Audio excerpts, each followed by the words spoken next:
उच्च वर्ण की अधोगति और नीच वर्ण की ऊर्ध्व गति का कारण। मुनियों ने पूछा, महाभाग, आप सर्वज्ञ हैं, समस्त प्राणियों के हित में तत्पर रहने वाले हैं। मुने, भूत, भविष्य और वर्तमान कुछ भी आपसे छिपा नहीं है। महामते, किस कर्म से उच्च वर्णों की नीच गति होती है और किस कर्म से नीच वर्णों की उत्तम गति होती है, यह बताने की कृपा करें। व्यास जी बोले, मुनिवरों, भांति भांति के वृक्ष और लताओं से आच्छादित, अनेक प्रकार की धातुओं से विभूषित तथा विविध आश्चर्यों से युक्त हिमालय के रमणीय शिखर पर त्रिपुरासुर का नाश करने वाले त्रिनेत्रधारी भगवान शंकर विराजमान थे। वहां गिरिराज कुमारी पार्वती देवी ने देवेश्वर महादेव जी को प्रणाम करके यही प्रश्न किया था। मैं वही प्रसंग यहां सुना रहा हूं, तुम सब लोग ध्यान देकर सुनो। पार्वती जी ने पूछा, भगवान, स्वयंभू भगवान ब्रह्मा ने पूर्व काल में 4 वर्णों की सृष्टि की, उनमें से वैश्य किस कर्म से शूद्र भाव को प्राप्त होता है, अथवा क्या करने से क्षत्रिय वैश्य हो जाता है और ब्राह्मण किस कर्म के अनुष्ठान से क्षत्रिय होता है। देव, इस प्रकार धर्म को प्रतिलोम दशा में कैसे लाया जा सकता है।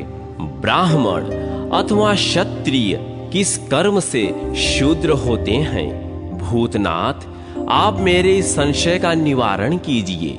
क्षत्रिय आदि 3 वर्णों के लोग जो जन्म से ही यहाँ भिन्न वर्ण वाले हैं, कैसे ब्राह्मण भाव को प्राप्त हो सकते हैं। शिव जी बोले, देवी, ब्राह्मणत्व की प्राप्ति अत्यंत कठिन है। शुभे ब्राह्मण स्वभाव से ही ब्राह्मण होता है। इसी प्रकार क्षत्रिय, वैश्य और शूद्र भी स्वभाव से ही वैसे होते हैं। ऐसा मेरा विचार है। ब्राह्मण इस लोक में पाप कर्म करने से अपने पथ से भ्रष्ट हो जाता है।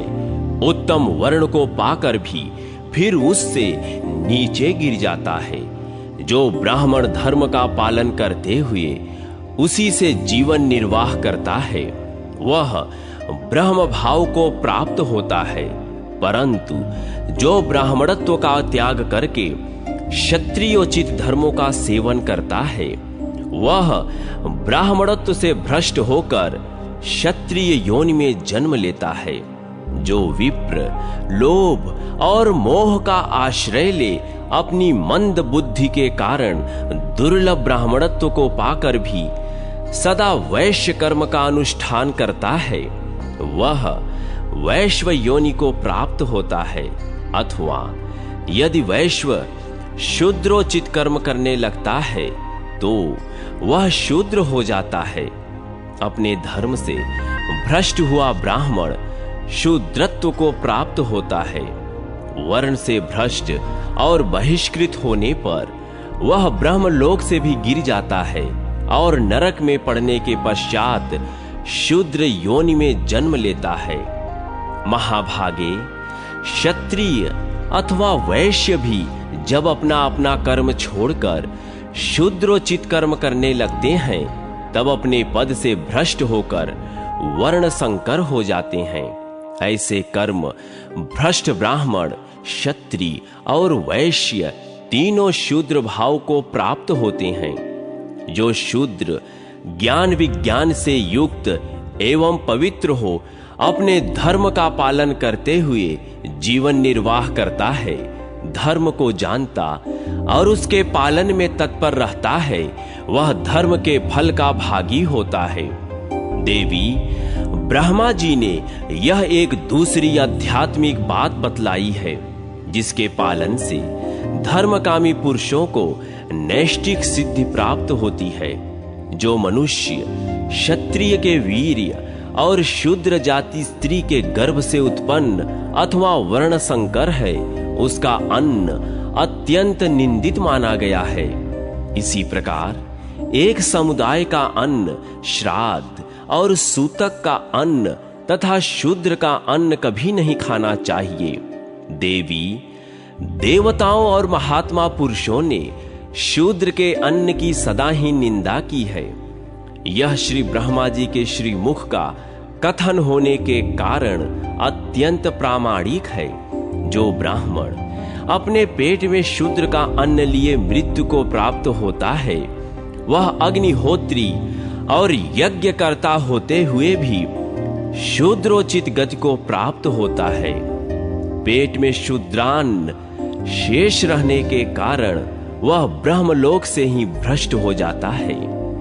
शूद्रान्न भोजी ब्राह्मण शूद्रत्व को प्राप्त होता है। इसमें अन्यथा विचार करने के लिए स्थान नहीं है। ब्राह्मण अपने उदर में जिसका अन्न शेष रहते प्राण त्याग देता है और जिसके अन्न से जीवन निर्वाह करता है, उसी की योनि को प्राप्त होता है। जो लोग दुर्लभ ब्राह्मणत्व को अनायास ही पाकर उसकी अवहेलना करते हैं अथवा अभक्ष्य भक्षण करते हैं, वे ब्राह्मणत्व से गिर जाते हैं। शराबी, ब्रह्म हत्यारा, चोर, व्रत भंग करने वाला अपवित्र, स्वाध्याय न करने वाला पापी, लोभी, अपकारी, शठ, व्रतहीन, शूद्री का पति, दोगले का अन्न खाने वाला, सोमरस बेचने वाला और नीच से भी ब्राह्मण ब्राह्मणत्व से भ्रष्ट हो जाता है। गुरु स्त्रीगामी, गुरु द्वेषी, गुरु निंदा परायण तथा ब्रह्मद्रोही ब्राह्मण भी ब्रह्म योनि से गिर जाता है। जो शूद्र सब कर्म शास्त्रीय विधि के अनुसार न्याय पूर्वक करता है, सबका अतिथि सत्कार करने के बाद बचा हुआ अन्न भोजन करता है, अपने से श्रेष्ठ वर्ण वाले पुरुषों की सेवा शुश्रूषा में यत्न पूर्वक लगा रहता है, जो कभी मन में बुरा नहीं मानता, सदा सन्मार्ग पर स्थित रहता है, देवता और द्विजों का सत्कार करता, सबका आतिथ्य करने के लिए दृढ़ संकल्प रहता, ऋतुकाल में पत्नी के साथ समागम करता, नियम पूर्वक रहकर नियमित भोजन करता और कार्य दक्ष, साधु सेवी तथा अतिथियों से बचे हुए अन्न का भोजन करने वाला होता है। जो कभी भी मांस नहीं ग्रहण करता, ऐसा शूद्र वैश्य योनि को प्राप्त होता है। जो वैश्य सत्यवादी, अहंकार रहित, निर्द्वंद, सामवेद का ज्ञाता, पवित्र और स्वाध्याय परायण होकर प्रतिदिन यज्ञ करता, मन और इंद्रियों को संयम में रखता, ब्राह्मणों का सत्कार करता, किसी भी वर्ण के दोष नहीं देखता, गृहस्थोचित व्रत का पालन करते हुए केवल 2 समय भोजन करता है, जो आहार पर विजय पाकर निष्काम एवं अहंकार शून्य हो गया है, अग्निहोत्र की उपासना करते हुए विधि पूर्वक हवन करता है और सबका आतिथ्य सत्कार करते हुए यज्ञ शिष्ट अन्न का भोजन करता है, वह वैश्य पवित्र होकर श्रेष्ठ क्षत्रिय कुल में जन्म ग्रहण करता है। क्षत्रिय रूप में उत्पन्न होने पर वह जन्म से ही अच्छे संस्कार करता है। उपनयन के पश्चात ब्रह्मचर्य व्रत के पालन में तत्पर हो, वह संस्कार संपन्न द्विज होता है। वह समय समय पर दान देता, प्रचुर दक्षिणा देकर वैभवपूर्ण यज्ञ करता और वेदाध्ययन करके स्वर्ग की इच्छा से आहवनीय आदि 3 यज्ञों की सदा उपासना करता है। राजा होने पर वह संकल्प के जल से भीगे हाथों द्वारा दान देता और सदा धर्म पूर्वक प्रजा का पालन करता है।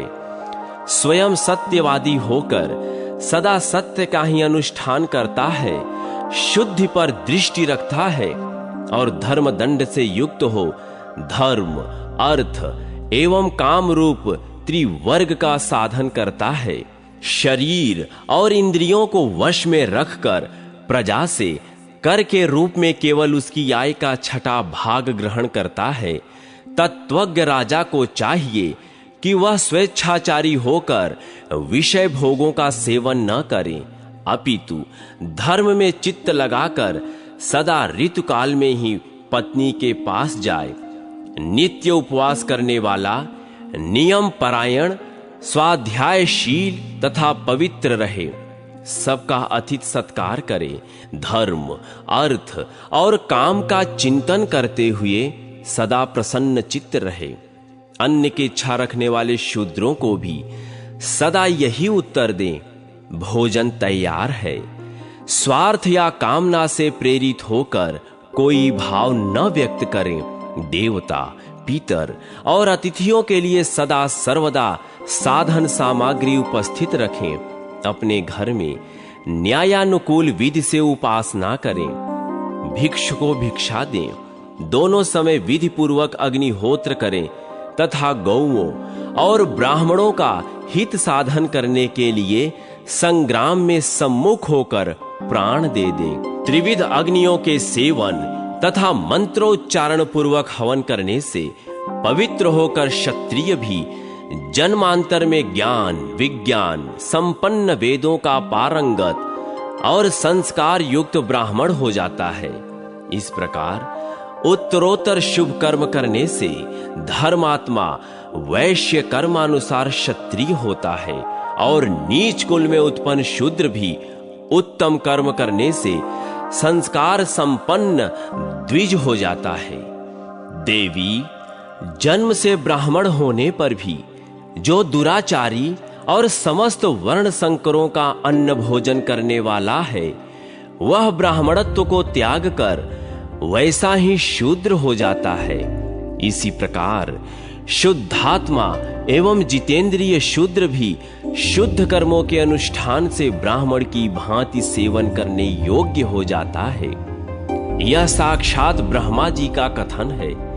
जो शूद्र अपने स्वभाव और कर्म के अनुसार जीवन बिताता है, उसे द्विजातियों से भी अधिक शुद्ध जानना चाहिए, ऐसा मेरा विश्वास है। जन्म, संस्कार, वेदाध्ययन और संतति ये सब द्विजत्व के कारण नहीं है। द्विजत्व का मुख्य कारण तो सदाचार ही है। संसार में ये सब लोग आचरण से ही ब्राह्मण माने जाते हैं। उत्तम आचरण में स्थित होने पर शूद्र भी ब्राह्मणत्व को प्राप्त हो सकता है। पार्वती, ब्रह्म स्वभाव सर्वत्र सम है, यह मेरी मान्यता है। जहां निर्गुण एवं निर्मल ब्रह्म स्थित है, वहीं द्विजत्व है। देवी, ये जो विमल स्वभाव वाले पुरुष हैं, वे ब्रह्म के ही स्थान और भाव का दर्शन कराने वाले हैं। प्रजा की सृष्टि करते समय वरदायक भगवान ब्रह्मा ने स्वयं ही ऐसी बात कही थी। ब्राह्मण इस संसार में एक महान क्षेत्र है, जो हाथ पैरों से युक्त होकर सर्वत्र विचरता रहता है। इसमें जो बीज पड़ता है, वह परलोक में फल देने वाली खेती है। ब्राह्मण को सदा संतुष्ट एवं सन्मार्ग का पथिक होना चाहिए। उन्नति चाहने वाले द्विज को सदा ब्रह्म मार्ग का अवलंबन करके रहना चाहिए। गृहस्थ ब्राह्मण को घर पर रहते हुए प्रतिदिन संहिता के मंत्रों का अध्ययन और स्वाध्याय करना चाहिए। वह अध्ययन की वृत्ति से जीवन निर्वाह करे। जो ब्राह्मण इस प्रकार सदा सन्मार्ग में स्थित हो, अग्निहोत्र और स्वाध्याय करता है, वह ब्रह्म भाव को प्राप्त होता है। देवी, ब्राह्मणत्व को प्राप्त करके उसकी यत्न पूर्वक रक्षा करनी चाहिए। यह मैंने तुम्हें बड़ी गोपनीय बात बतलाई है। शूद्र धर्माचरण से ब्राह्मण होता है और ब्राह्मण धर्म भ्रष्ट होने पर शूद्रत्व को प्राप्त होता है।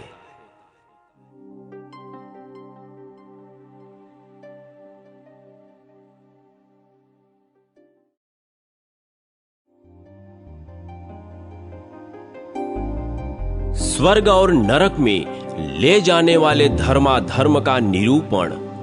पार्वती जी ने कहा, भगवान, सर्वभूतेश्वर देव दानव वंदित विभो, मुझे मनुष्यों के धर्म और अधर्म के विषय में संदेह है। देव, आप उसका समाधान कीजिए। देहधारी जीव सदा मन, वाणी और क्रिया रूप त्रिविध बंधनों द्वारा बंधते हैं। फिर किन साधनों से किस प्रकार उनकी मुक्ति होती है, यह बताइए। देव, किस स्वभाव से, कैसे कर्म से अथवा किन सदाचारों एवं सद्गुणों से संसार के मनुष्य स्वर्ग लोक में जाते हैं? शिव जी बोले, देवी, तुम धर्म और अर्थ के तत्व को जानने वाली और निरंतर धर्म में तत्पर रहने वाली हो। तुम्हारा प्रश्न सब प्राणियों के लिए हितकारी और उनकी बुद्धि को बढ़ाने वाला है। मैं उसका उत्तर देता हूँ, सुनो। जो मनुष्य सब प्रकार के लिंगों से रहित, सत्य धर्म के परायण तथा शांत हैं, जिनके सभी संशय नष्ट हो गए हैं, वे अधर्म या धर्म से नहीं बंधते। जो प्रलय और उत्पत्ति के तत्वज्ञ, सर्वज्ञ, सर्वदर्शी और वीतराग हैं, वे पुरुष कर्मों के बंधन से मुक्त हो जाते हैं। जो मन, वाणी और क्रिया द्वारा किसी की हिंसा नहीं करते तथा किसी के प्रति आसक्त नहीं होते, वे कर्म बंधन में नहीं पड़ते। जो प्राण संहार से दूर रहने वाले, सुशील, दयालु, प्रिय और अप्रिय को समान समझने वाले तथा जितेंद्रिय हैं, वे भी कर्मों में नहीं बंधते। जो सब प्राणियों पर दया रखते, सब जीवों के लिए विश्वास पात्र बने रहते और हिंसा पूर्ण बर्ताव का त्याग करते हैं, वे मनुष्य स्वर्ग लोक में जाने वाले हैं। जो पराये धन के प्रति कभी ममता नहीं रखते और पराई स्त्रियों से सदा दूर रहते हैं तथा जो धर्मतः प्राप्त अर्थ का ही उपभोग करने वाले हैं, वे मनुष्य स्वर्गगामी होते हैं। जो पर स्त्रियों के प्रति सदा माता, बहिन और पुत्री का सा बर्ताव करते हैं, वे मानव स्वर्गलोक में जाते हैं। जो केवल अपनी ही स्त्री के प्रति अनुराग रखते, ऋतुकाल आने पर ही पत्नी के साथ समागम करते तथा विषय सुखों के उपभोग में कभी आसक्त नहीं होते, वे ही मनुष्य स्वर्ग लोक के यात्री होते हैं। जो अपने सदाचार के कारण पराई स्त्रियों की ओर सदा आंखें बंद किए रहते हैं, इंद्रियों को अपने अधीन रखते और शील की सदा रक्षा करते हैं, वे मानव स्वर्गगामी होते हैं। यह देव मार्ग है, मनुष्यों को सदा इसका सेवन करना चाहिए। विद्वान पुरुषों को सदा उसी मार्ग का सेवन करना चाहिए जो वासना द्वारा निर्मित न हो, जिसमें किसी का व्यर्थ ही अपकार न होता हो और जहां दान, सत्कर्म, तपस्या, शील, शौच तथा दया भाव का दर्शन होता हो। स्वर्ग मार्ग की इच्छा रखने वाले पुरुषों को इसके विपरीत मार्ग का आश्रय नहीं लेना चाहिए। जो अपने अथवा दूसरे के लिए अधर्म युक्त बातें नहीं कहते और कभी झूठ नहीं बोलते, वे मनुष्य स्वर्गलोक में जाते हैं।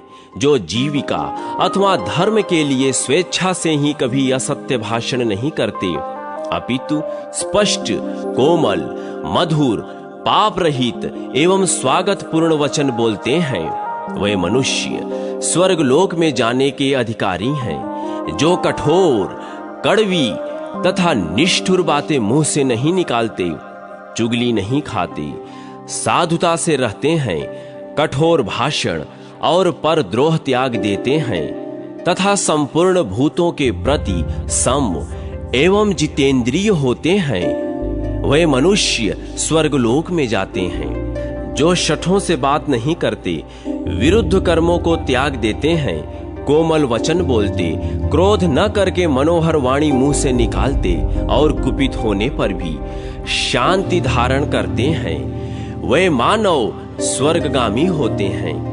देवी, यह वाणी द्वारा पाला जाने वाला धर्म है।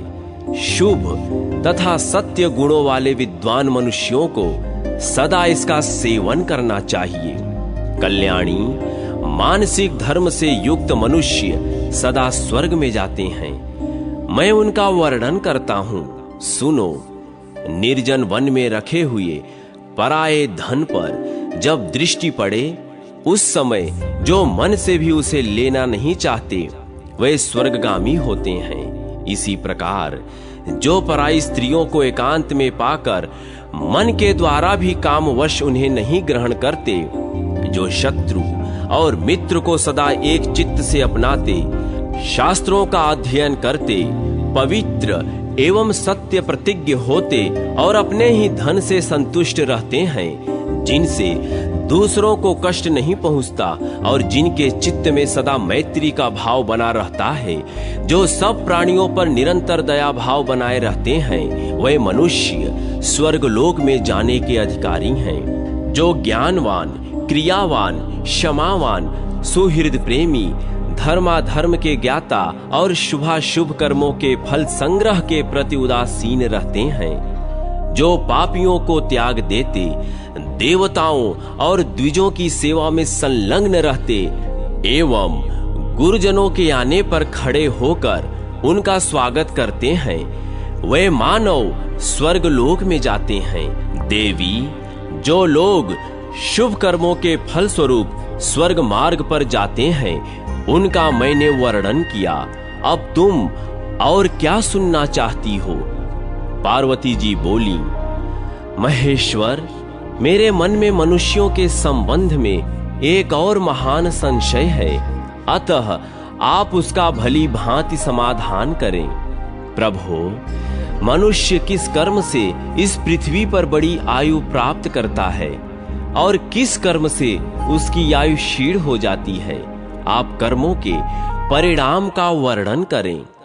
शिव जी बोले, देवी, कर्मों का फल जैसे प्राप्त होता है उसका वर्णन करता हूं, सुनो। मर्त्यलोक में सब मनुष्य अपने अपने कर्मों का फल भोगते हैं। जो मनुष्य सदा हाथ में डंडा लेकर दूसरों के प्राणों का संहार करता, सर्वदा हथियार उठाकर प्राणियों की हिंसा किया करता, सब जीवों के प्रति निर्दय बना रहता, सदा सबको उद्वेग में डालता, कीट और पतंगों को भी शरण नहीं देता और अत्यंत निष्ठुरता पूर्ण बर्ताव करता है, वह नरक में पड़ता है। इसके विपरीत जो धर्मात्मा होता है उसे अपने स्वरूप के अनुरूप ही गति मिलती है। हिंसक नरक में और अहिंसक स्वर्ग में जाता है। नरकगामी मनुष्य नरक में पड़कर अत्यंत दुस्सह एवं भयंकर यातना भोगता है। जो कोई कभी उस नरक से निकलता है, वह यदि मनुष्य योनि में आता है तो भी वहां उसकी आयु बहुत ही थोड़ी होती है। देवी, जो शुभ कर्म करते हुए जीवन व्यतीत करता है, प्राणियों की हिंसा से दूर रहता है, जो शस्त्र और दंड का त्याग करके कभी किसी की हिंसा नहीं करता, न मरवाता है, न मारता है और न मारने वाले का अनुमोदन ही करता है, जिसका सभी प्राणियों के प्रति स्नेह है तथा जो अपने और पराये में समान भाव रखता है, ऐसा पुरुष सदा देव पद को प्राप्त होता है। देवी, वह अपने शुभ कर्मों से प्राप्त देवोचित सुख भोगों का प्रसन्नता पूर्वक उपभोग करता है। वह यदि कभी मनुष्य लोक में आता है तो उसकी बड़ी आयु होती है। यह बड़ी आयु वाले सदाचारी एवं पुण्यात्मा मनुष्यों का मार्ग है। जीवों की हिंसा का त्याग करने से इसकी प्राप्ति होती है। यह ब्रह्मा जी का कथन है। पार्वती जी ने पूछा, भगवान, कैसे शील और सदाचार वाला पुरुष किन कर्मों अथवा किस दान से स्वर्ग में जाता है? महादेव जी बोले, जो ब्राह्मण का सत्कार करने वाला तथा दीन दुखी और कृपण आदि को भक्ष्य, भोज्य, अन्न, पान एवं वस्त्र देने वाला है, जो यज्ञ मंडप, धर्मशाला, पौशाला, तथा पुष्करणी बनवाता है, मन और इंद्रियों को वश में करके शुद्ध भाव से नित्य नैमित्तिक आदि कर्म करता है। आसन, शैया, सवारी, घर, रत्न, धन, खेती की उपज तथा खेत आदि वस्तुओं का सदा शांत चित्त से दान करता है। देवी, ऐसा मनुष्य देवलोक में जन्म लेता है, वहां दीर्घ काल तक उत्तम भोगों का उपभोग करते हुए नंदन आदि वनों में अप्सराओं के साथ प्रसन्नता पूर्वक विहार करता है। देवी, वहां से च्युत होने पर वह मनुष्यों के सौभाग्यशाली कुल में जो धन धान्य से संपन्न होता है जन्म लेता है। वह मानव समस्त मनोवांछित गुणों से युक्त, प्रसन्न, प्रचुर, भोग सामग्रियों से संपन्न एवं धनवान होता है। पार्वती, जो दानशील महाभाग प्राणी है, ब्रह्मा जी ने उन्हें सर्वप्रिय बतलाया है। इनके सिवा दूसरे मनुष्य ऐसे हैं जो देने में कृपण होते हैं। वे मूर्ख घर में रहते हुए भी किसी को अन्न नहीं देते। दीनों, अंधों, कृपणों, दुखियों, याचकों और अतिथियों को देखकर मुंह फेर लेते हैं। उनके याचना करते रहने पर भी अनसुनी करके पीछे लौट जाते हैं। कभी किसी को धन, वस्त्र, भोग, स्वर्ग, गौ और भांति भांति के खाद्य पदार्थ नहीं देते। जो लोभी, नास्तिक और दान रहित होते हैं, वे अज्ञानी मनुष्य नरक में पड़ते हैं। काल चक्र के परिवर्तन से उन्हें जब कभी मनुष्य योनि में आना पड़ता है, तब वे निर्धन कुल में जन्म लेते हैं। बुद्धि भी उनकी बहुत थोड़ी होती है। यहाँ वे भूख प्यास का कष्ट सहते हैं। सब लोग उन्हें समाज से बहिष्कृत किए रहते हैं। वे सब भोगों से निराश हो पाप पूर्ण वृत्ति से जीवन निर्वाह करते हैं। उनका जन्म ऐसे कुल में होता है जहां भोग सामग्री बहुत थोड़ी होती है, अतः वे अल्प भोग परायण होते हैं। देवी, इस प्रकार दान न करने से मनुष्य निर्धन होते हैं। उनके भिन्न अन्य मनुष्य दंभी और अभिमानी होते हैं। वे मंद बुद्धि मानव आसन देने योग्य गुरुजन के आने पर उन्हें पीढ़ा तक नहीं देते। जिन्हें स्वयं किनारे हटकर जाने के लिए मार्ग देना उचित है, उनके लिए वे अज्ञानी मार्ग नहीं देते। जो लोग अर्घ्यपान देने योग्य हैं, उनका वे विधि पूर्वक पूजन नहीं करते। उन्हें पाद्य अथवा आचमनीय भी नहीं देते। अभीष्ट एवं श्रेष्ठ गुरुजन से भी प्रेम पूर्वक वार्तालाप नहीं करते। अभिमान के साथ ही बढ़े हुए लोभ के वशीभूत होकर वे माननीय पुरुषों का भी अनादर और बड़े बूढ़ों का तिरस्कार करते हैं। देवी, ऐसे स्वभाव वाले सभी मनुष्य नरक में जाते हैं।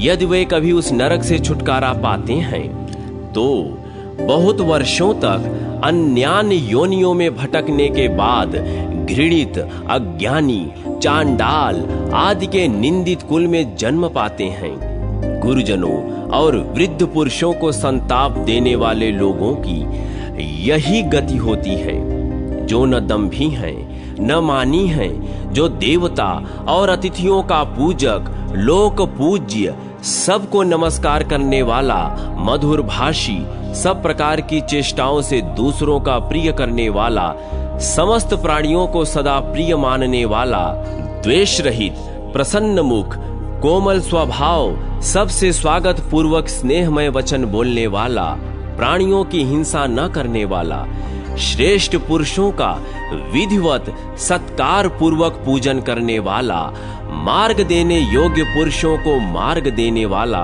गुरु पूजक और अतिथि को अन्न भाग का अग्रभाग अर्पित करने वाला, ऐसा पुरुष स्वर्ग में जाता है। मनुष्य अपने किए हुए कर्मों का फल स्वयं ही भोगता है।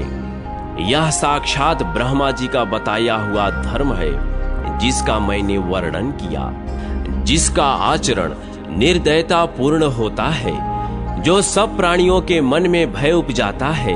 हाथ, पैर, रस्सी, डंडा, ढेला, खंभा अथवा अन्य साधनों से जीवों को कष्ट देता है, हिंसा के लिए उद्वेग पैदा करता है, जीवों पर आक्रमण करता और उन्हें उद्विग्न बनाता है, ऐसे स्वभाव और आचरण वाला मनुष्य नरक में पड़ता है।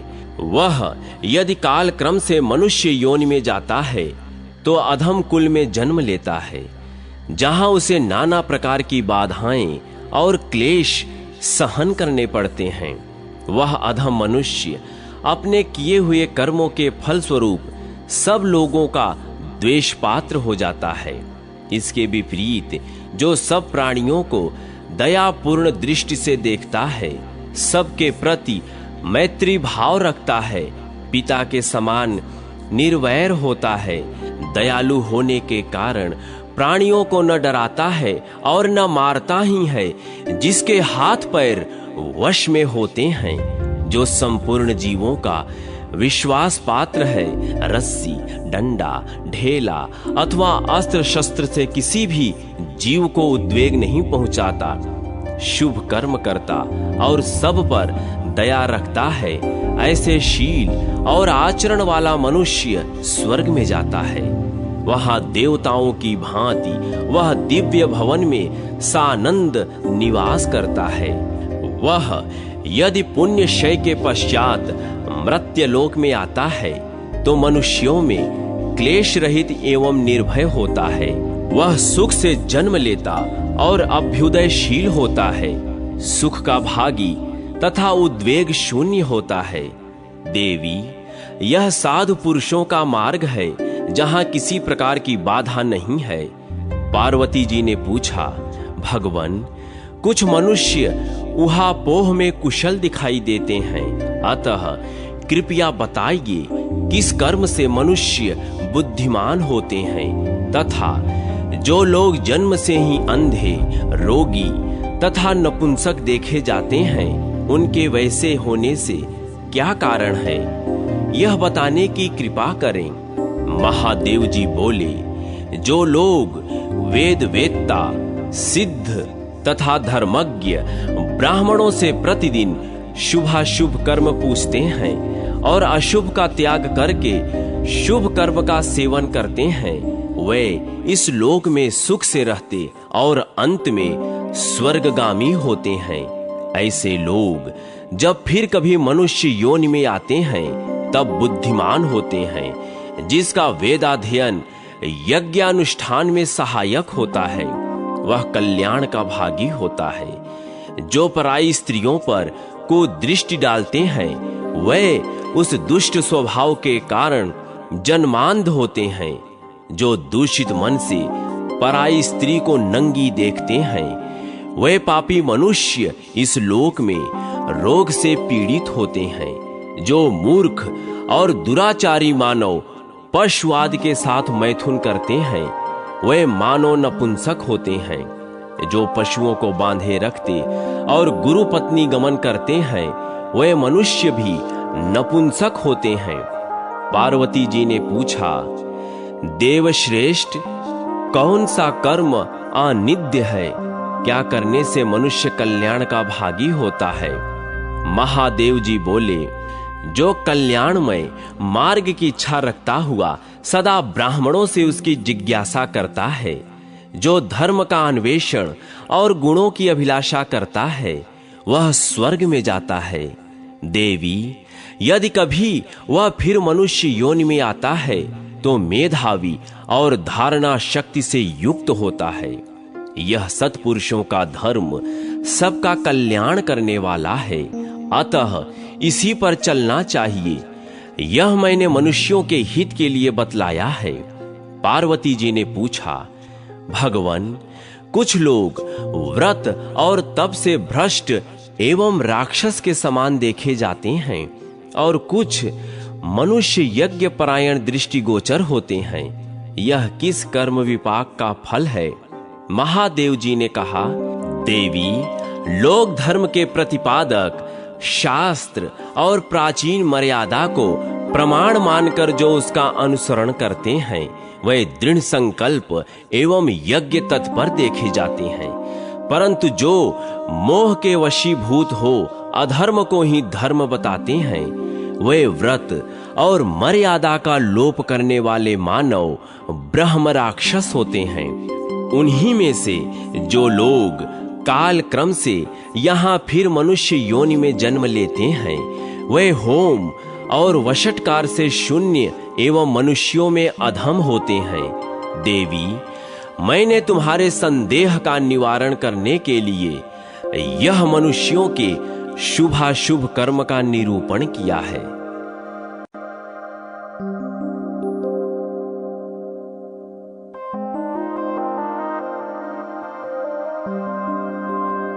भगवान वासुदेव का महात्म्य।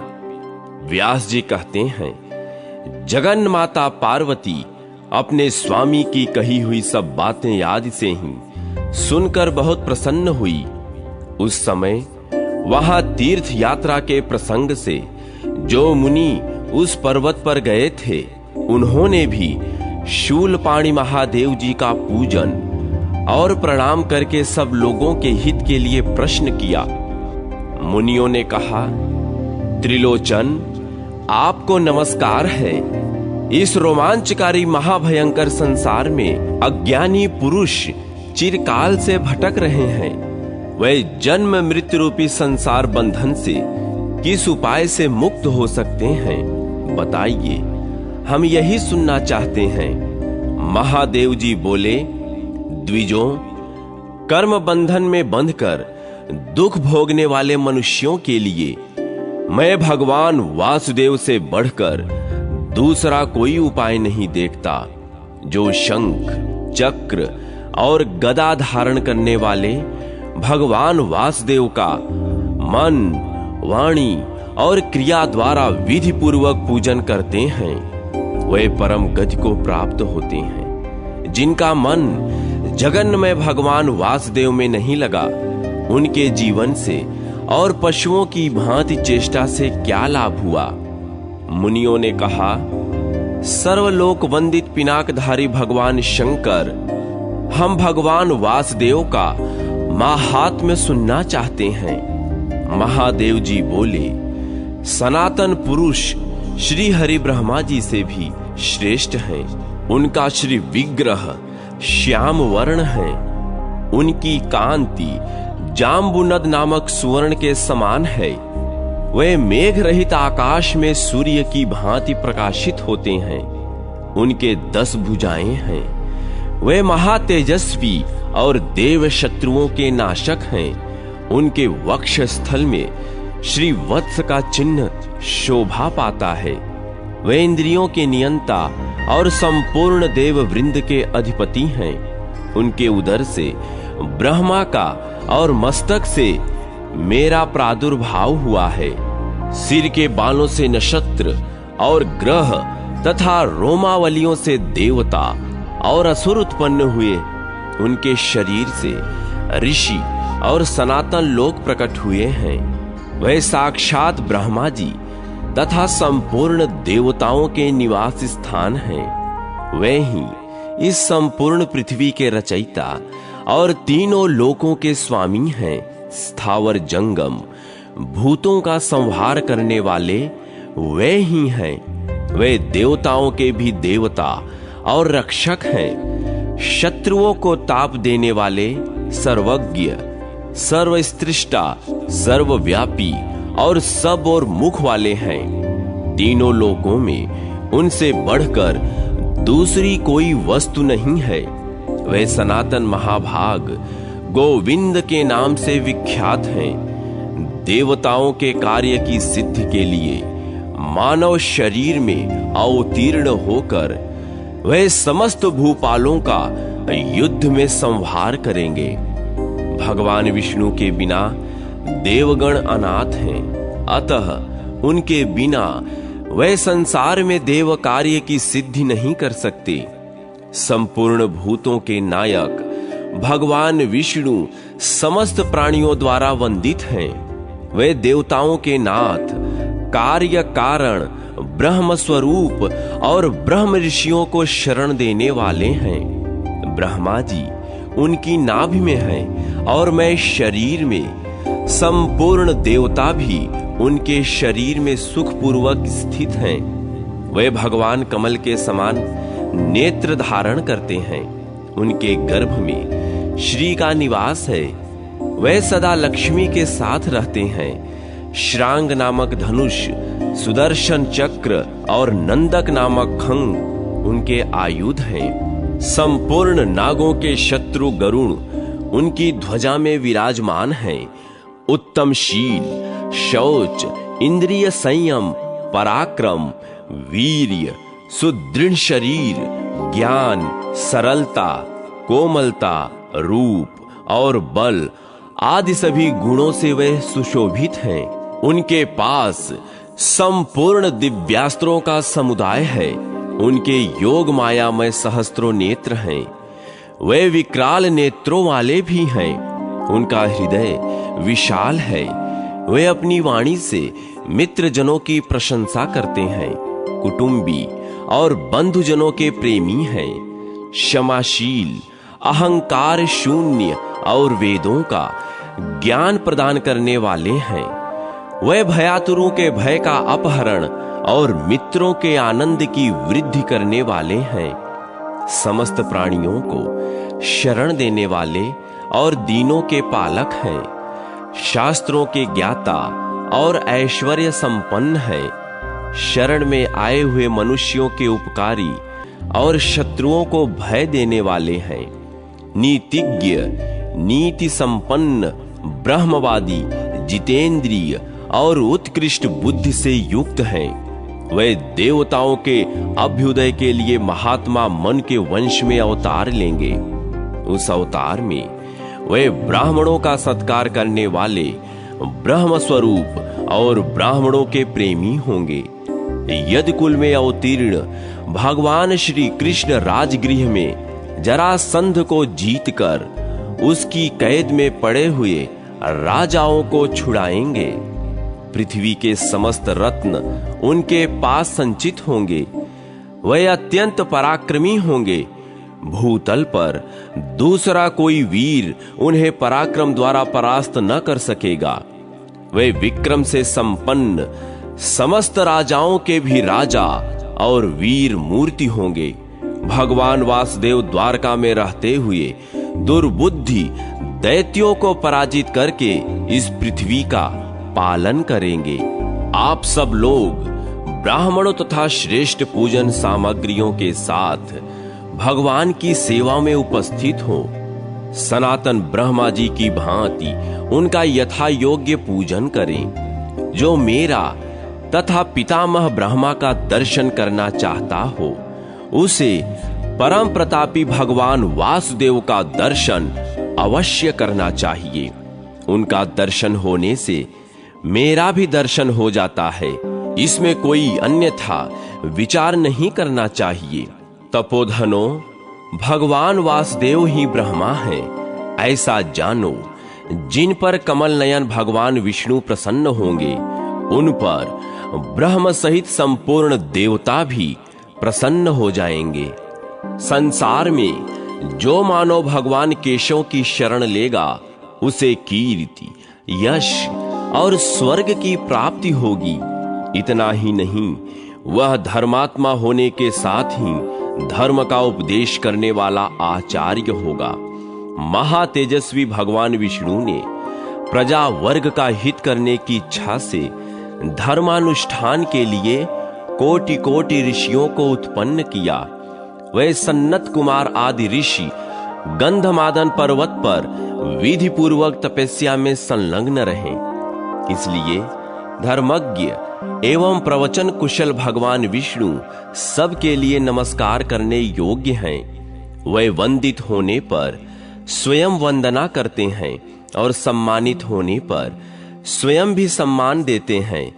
जो प्रतिदिन उनका दर्शन करता है, उस पर वे भी सदा कृपा दृष्टि रखते हैं।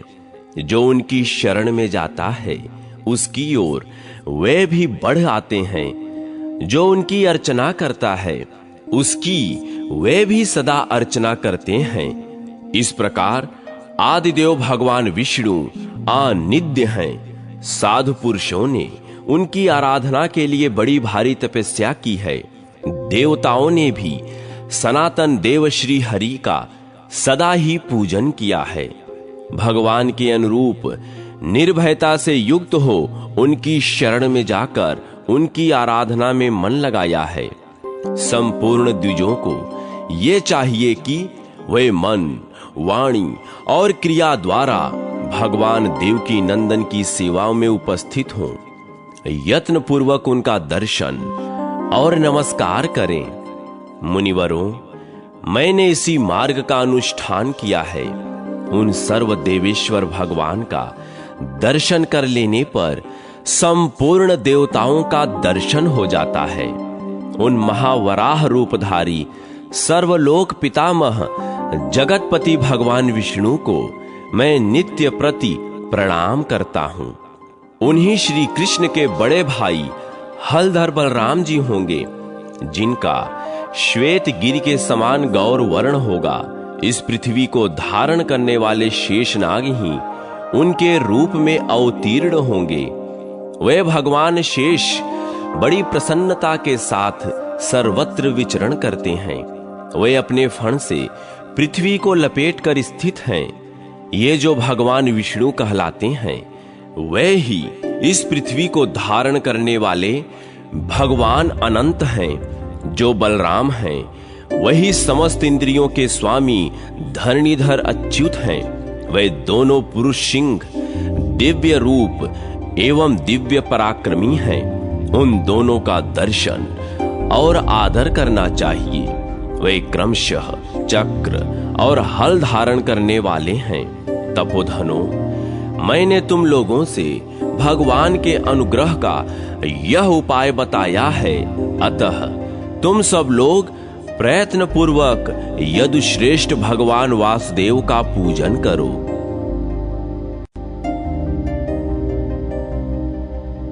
श्री वासुदेव के पूजन की महिमा तथा एकादशी को भगवान के मंदिर में जागरण करने का महात्म्य, ब्रह्म राक्षस और चांडाल की कथा। मुनियों ने कहा, महर्षि, हमने भगवान श्री कृष्ण का अद्भुत महात्म्य सुना।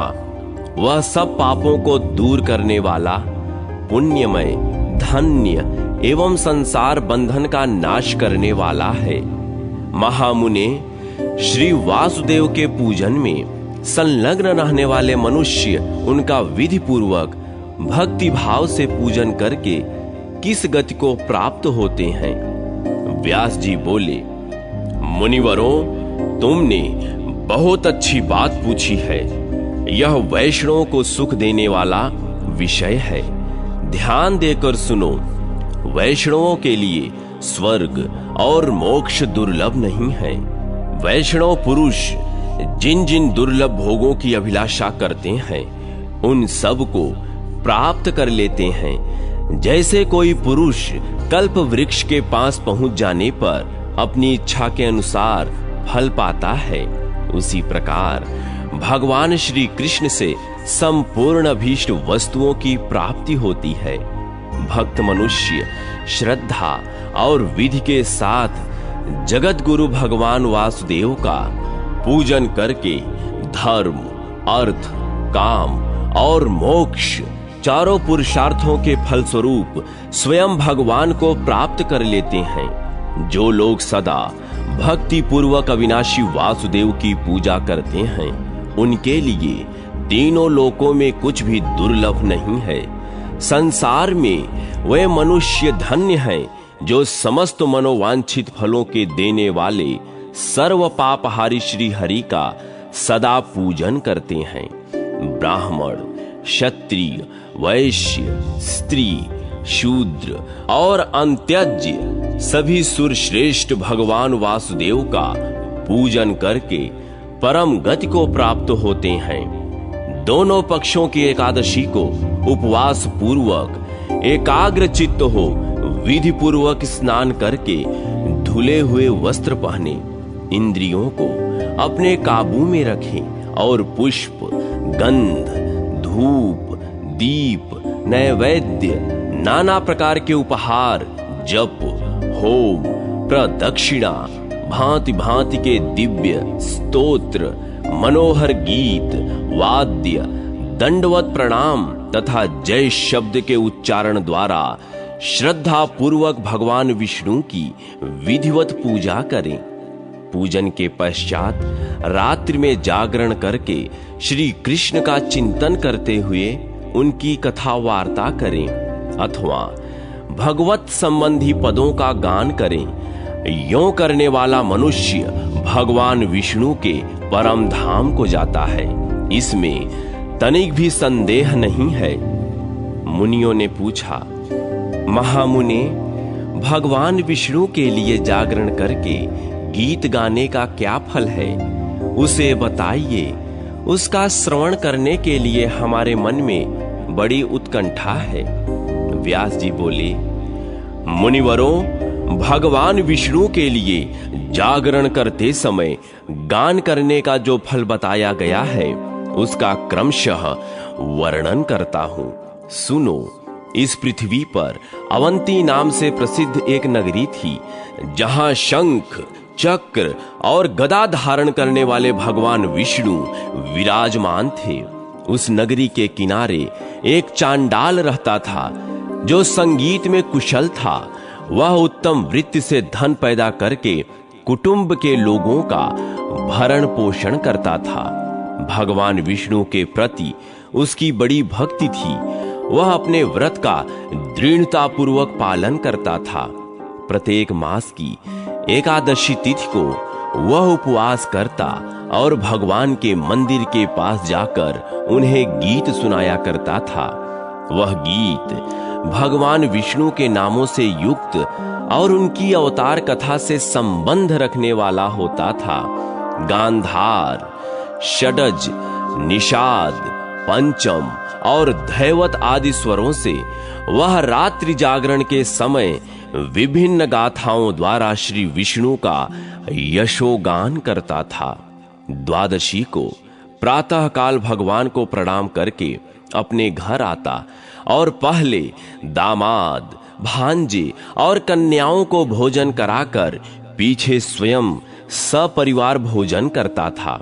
इस प्रकार विचित्र गीतों द्वारा भगवान विष्णु की प्रसन्नता का संपादन करते हुए उस चांडाल की आयु का अधिकांश भाग बीत गया। एक दिन चैत्र के कृष्ण पक्ष की एकादशी तिथि को वह भगवान विष्णु की सेवा करने के लिए जंगली पुष्पों का संग्रह करने के निमित्त भक्ति पूर्वक उत्तम वन में गया। शिप्रा के तट पर महान वन के भीतर एक बहेड़े का वृक्ष था। उसके नीचे पहुंचने पर किसी राक्षस ने उस चांडाल को देखा और भक्षण करने के लिए पकड़ लिया। यह देख चांडाल ने उस राक्षस से कहा, भद्र, आज तुम मुझे न खाओ, कल प्रातः काल खा लेना। मैं सत्य कहता हूं, फिर तुम्हारे पास लौट आऊंगा। राक्षस, आज मेरा बहुत बड़ा कार्य है, अतः मुझे छोड़ दो। मुझे भगवान विष्णु की सेवा के लिए रात्रि में जागरण करना है। तुम्हें उसमें विघ्न नहीं डालना चाहिए। ब्रह्म राक्षस, संपूर्ण जगत का मूल सत्य ही है, अतः मेरी बात सुनो। मैं सत्य की शपथ खाकर कहता हूं, पुनः तुम्हारे पास लौट आऊंगा। पराई स्त्रियों के पास जाने और पराये धन को हड़प लेने वाले मनुष्यों को जिस पाप की प्राप्ति होती है, ब्रह्म हत्यारे, शराबी और गुरु पत्नी गामी तथा शूद्र जाति स्त्री से संबंध रखने वाले द्विज को जो पाप होता है, कृतघ्न, मित्रघाती, दोबारा ब्याही हुई स्त्री के पति, क्रूरतापूर्ण कर्म करने वाले पुरुष, कृपण तथा वंध्या के अतिथि को जो पाप लगता है, अमावस्या, अष्टमी, षष्ठी और दोनों पक्ष की चतुर्दशी में स्त्री समागम से जो पाप होता है, ब्राह्मण यदि रजस्वला स्त्री के पास जाए अथवा श्राद्ध करके स्त्री समागम करे, उससे जो पाप लगता है, मल भोजन करने पर जिस पाप की प्राप्ति होती है, मित्र की पत्नी के साथ संभोग करने वालों को जो दोष प्राप्त होता है, चुगलखोर, दंभी, मायावी और मधुघाती को जिस पाप की प्राप्ति होती है, ब्राह्मण को कुछ देने की प्रतिज्ञा करके फिर उसे न देने वालों को जो दोष लगता है, स्त्री हत्या, बाल हत्या और मिथ्या भाषण करने वालों को जिस पाप का भागी होना पड़ता है, देवता, वेद, ब्राह्मण, राजा, मित्र और साध्वी स्त्री की निंदा करने से जो पाप होता है, गुरु को झूठा कलंक देने, वन में आग लगाने, गौ की हत्या करने, ब्राह्मणाधम होने और बड़े भाई के अविवाहित रहते स्वयं विवाह कर लेने पर जो पाप लगता है, तथा भ्रूण हत्या करने वाले मनुष्यों को जिस पाप की प्राप्ति होती है, अथवा यहाँ बहुत से शब्दों का वर्णन करने से क्या लाभ। राक्षस, एक भयंकर शपथ सुन लो, यद्यपि वह कहने योग्य नहीं है तो भी कहता हूं। अपनी कन्या को बेचकर जीविका चलाने वाले, झूठी गवाही देने एवं यज्ञ के अनधिकारी से यज्ञ कराने वाले मनुष्यों को जिस पाप का भागी होना पड़ता है, तथा सन्यासी और ब्रह्मचारी को काम भोग में आसक्त होने पर जिस पाप की प्राप्ति होती है, उक्त सभी पापों से मैं लिप्त हूं यदि तुम्हारे पास लौटकर न आऊं। चांडाल की यह बात सुनकर ब्रह्म राक्षस को बड़ा विस्मय हुआ। उसने कहा, जाओ, सत्य के द्वारा अपनी की हुई प्रतिज्ञा का पालन करना। राक्षस के यों कहने पर चांडाल फूल लेकर भगवान विष्णु के मंदिर पर आया। उसने सभी फूल ब्राह्मण को दे दिए। ब्राह्मण ने उन्हें जल से धोकर उनके द्वारा भगवान विष्णु का पूजन किया और अपने घर की राह ली। किंतु चांडाल ने मंदिर के बाहर ही भूमि पर बैठकर उपवास पूर्वक गीत गाते हुए रात भर जागरण किया। रात बीती, सवेरा हुआ और चांडाल ने स्नान करके भगवान को नमस्कार किया। फिर अपनी प्रतिज्ञा सत्य करने के लिए वह राक्षस के पास चल दिया। उसे जाते देख किसी मनुष्य ने पूछा, भद्र, कहां जाते हो? चांडाल ने सब बातें कह सुनाई। तब वह मनुष्य फिर बोला, यह शरीर धर्म, अर्थ, काम और मोक्ष चारों पुरुषार्थों का साधन है। अतः विद्वान पुरुष को बड़े यत्न से इसका पालन करना चाहिए। मनुष्य जीवित रहे तो वह धर्म, अर्थ, सुख और श्रेष्ठ मोक्ष गति को प्राप्त कर लेता है। जीवित रहने पर वह कीर्ति का भी उपार्जन करता है। संसार में मरे हुए मनुष्यों की कोई चर्चा नहीं करता। उसकी बात सुनकर चांडाल ने युक्ति युक्त वचनों में उत्तर दिया, भद्र, मैंने शपथ खाई है, अतः सत्य को आगे करके राक्षस के पास जाता हूं। तब उस मनुष्य ने फिर कहा, साधो, तुम ऐसी मूर्खता क्यों करते हो? क्या तुमने मनु जी का यह वचन नहीं सुना है? गौ, स्त्री और ब्राह्मण की रक्षा के लिए विवाह के समय रथ के प्रसंग में प्राण, संकट काल में सर्वस्व का अपहरण होते समय इन 5 अवसरों पर असत्य भाषण से पाप नहीं लगता। उस मनुष्य का कथन सुनकर चांडाल ने पुनः उत्तर दिया, आपका कल्याण हो। आप ऐसी बात मुंह से न निकालें। संसार में सत्य का ही आदर होता है। भूतल पर जो कुछ भी सुख सामग्री है वह सत्य से ही प्राप्त होती है। सत्य से ही सूर्य तपता है। सत्य से ही जल में रस की स्थिति है। सत्य से ही आग जलती और सत्य से ही वायु चलती है। मनुष्यों को सत्य से ही धर्म, अर्थ, काम और दुर्लभ मोक्ष की प्राप्ति होती है। अतः सत्य का परित्याग न करें। लोक में सत्य ही परब्रह्म है, यज्ञों में भी सत्य ही सबसे उत्तम है, तथा सत्य स्वर्ग से आया हुआ है, इसलिए सत्य को कभी नहीं छोड़ना चाहिए। यों कहकर वह चांडाल उस मनुष्य को चुप कराकर उस स्थान पर गया जहां प्राणियों का वध करने वाला ब्रह्म राक्षस रहता था। चांडाल को आया देख ब्रह्म राक्षस के नेत्र आश्चर्य से चकित हो उठे। उसने सिर हिलाकर कहा, महाभाग, तुम्हें साधुवाद, तुम वास्तव में सत्य वचन का पालन करने वाले हो। तुम तो सत्य स्वरूप हो, मैं तुम्हें चांडाल नहीं मानता। तुम्हारे इस कर्म से मैं तुम्हें पवित्र ब्राह्मण समझता हूं। तुम्हारे मुख में कल्याण का निवास है। अब मैं तुमसे धर्म संबंधी कुछ बातें पूछता हूं। बताओ, तुमने भगवान विष्णु के मंदिर में कौन सा कार्य किया? मातंग ने कहा, सुनो, मैंने मंदिर के नीचे बैठकर भगवान के सामने मस्तक झुकाया और उनका यशोगान करते हुए सारी रात जागरण किया। ब्रह्म राक्षस ने फिर पूछा, बताओ, तुम्हें इस प्रकार भक्ति पूर्वक विष्णु मंदिर में जागरण करते कितना समय व्यतीत हो गया? चांडाल ने हंसकर कहा, राक्षस, मुझे प्रत्येक मास की एकादशी को जागरण करते 20 वर्ष व्यतीत हो गए। यह सुनकर ब्रह्म राक्षस ने कहा, साधो, अब मैं तुमसे जो कुछ कहता हूं वह करो।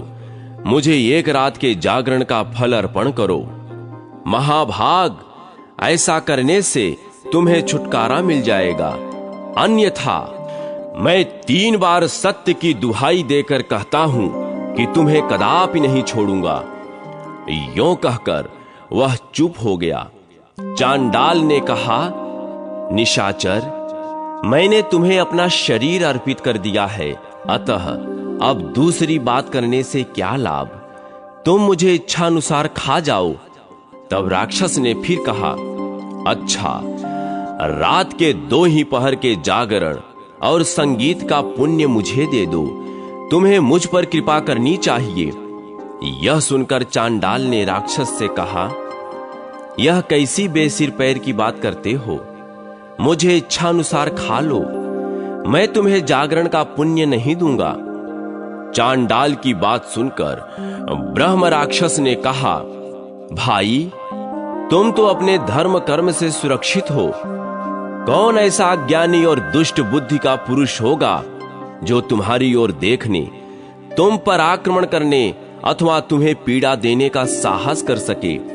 दीन, पापग्रस्त, विषय विमोहित, नरक पीड़ित और मूढ़ जीव पर साधु पुरुष सदा ही दयालु रहते हैं। महाभाग, तुम मुझ पर कृपा करके एक ही याम के जागरण का पुण्य दे दो अथवा अपने घर को लौट जाओ। चांडाल ने फिर उत्तर दिया, न तो मैं अपने घर लौटूंगा और न तुम्हें किसी तरह एक याम के जागरण का पुण्य ही दूंगा। यह सुनकर ब्रह्म राक्षस हंस पड़ा और बोला, भाई, रात्रि व्यतीत होते समय जो तुमने अंतिम गीत गाया हो उसी का फल मुझे दे दो और पाप से मेरा उद्धार करो। तब चांडाल ने उससे कहा, यदि तुम आज से किसी प्राणी का वध न करो तो मैं तुम्हें अपने पिछले गीत का पुण्य दे सकता हूं, अन्यथा नहीं। बहुत अच्छा कहकर ब्रह्म राक्षस ने उसकी बात मान ली। तब चांडाल ने उसे आधे मुहूर्त के जागरण और गान का फल दे दिया। उसे पाकर ब्रह्म राक्षस ने चांडाल को प्रणाम किया और प्रसन्न होकर तीर्थों में श्रेष्ठ पृथुदक तीर्थ की ओर चल दिया। वहां निराहार रहने का संकल्प लेकर ब्रह्म राक्षस ने प्राण त्याग दिया। उस गीत के फल से पुण्य की वृद्धि होने के कारण उसका उस राक्षस योनि से उद्धार हो गया। पृथुदक तीर्थ के प्रभाव से दुर्लभ ब्रह्मलोक में जाकर उसने 10,000 वर्षों तक वहां निर्भय निवास किया। अंत में वह जितेंद्रिय ब्राह्मण हुआ और उसे पूर्व जन्म का स्मरण बना रहा। अब चांडाल की शेष कथा कहता हूं, सुनो। राक्षस के चले जाने पर वह बुद्धिमान एवं संयमी चांडाल अपने घर आया। उस घटना से चांडाल के मन में बड़ा वैराग्य हुआ। उसने अपनी पत्नी की रक्षा का भार पुत्रों पर डाल दिया और स्वयं पृथ्वी की परिक्रमा आरंभ कर दी। गोकामुख से लेकर जहां भगवान स्कंद के दर्शन होते हैं वहां तक गया। स्कंद का दर्शन करके वह धारा नगरी में गया। वहां भी प्रदक्षिणा करके वह पर्वतों में श्रेष्ठ विंध्याचल पर्वत पर जाकर पाप मोचन तीर्थ में पहुंचा। वहां उस चांडाल ने स्नान किया जो सब पापों को दूर करने वाला है। फिर पाप रहित हो उत्तम गति को प्राप्त हुआ।